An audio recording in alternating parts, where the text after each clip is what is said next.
कुछ लोग ऐसा कहते हैं कि सभी ब्राह्मण गलत नहीं होते हैं, सभी ब्राह्मण बुरे नहीं होते हैं।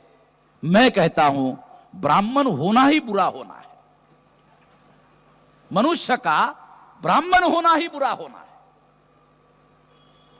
मनुष्य का मनुष्य होना ठीक है।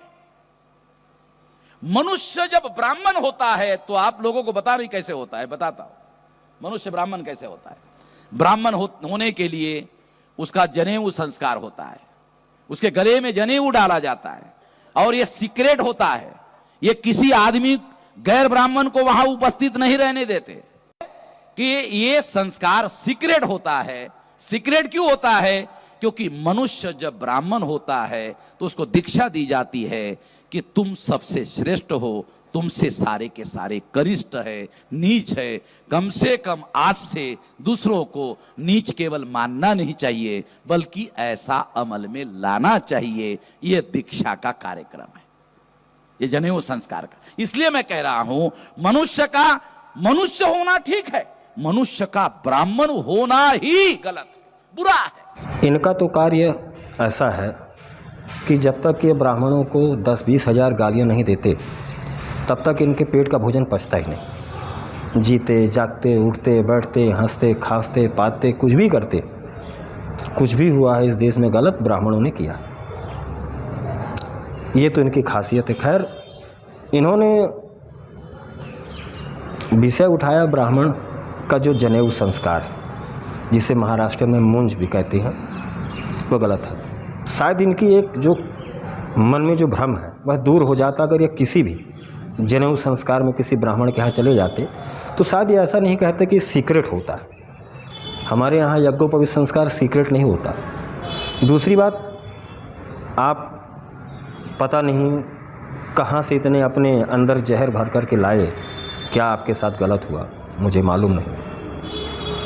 पर आप यज्ञोपवीत संस्कार के बारे में अगर थोड़ा सा गूगल पर भी सर्च कर लेते कि ये क्यों होता है तो आपको समझ में आता कि यज्ञोपवीत संस्कार किसी को छोटा और बड़ा बताने के लिए नहीं होता।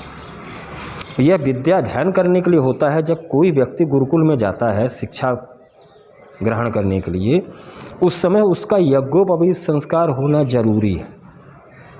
यज्ञोपवीत का अर्थ है यज्ञ के लिए उपयुक्त या यज्ञ के लिए पवित्र, अर्थात वह यज्ञ के लिए पवित्र होने जा रहा।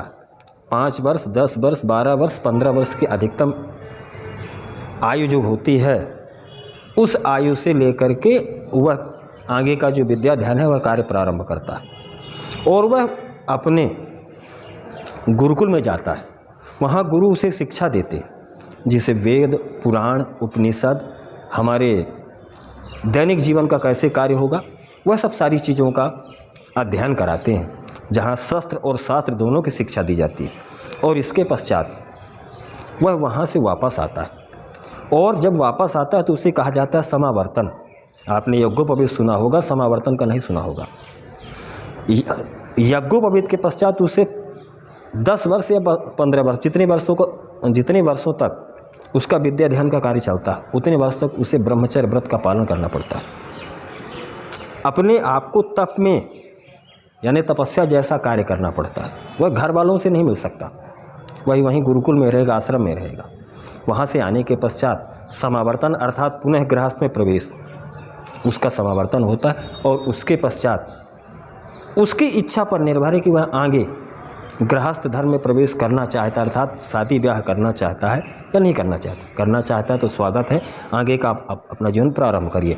अर्थात यज्ञोपवीत संस्कार शुद्ध एक बालक को मनुष्य बनाने की क्रिया है, एक अच्छा इंसान बनाने की क्रिया है, जो समाज में सभ्य मनुष्य रह सके, जो यह कह सके कि वसुधैव कुटुम्बकम, यह सारा जो संसार है ना, यह सब हम सब उसके एक परिवार है। वह यह नहीं कहता कि फलानी जाति खराब है, ढिमकी जाति खराब है कि ऐसा। ये गंदी मानसिकता हमारे यज्ञोपवीत संस्कारी लोगों के मन में होती ही नहीं। अब ये पता नहीं आपके दिमाग कहाँ से आ गए। यज्ञोपवीत एक बहुत ही पवित्र प्रक्रिया है। अब इसके पश्चात आपके दिमाग में क्या है क्या नहीं है वो आप जाने। जय श्री राम।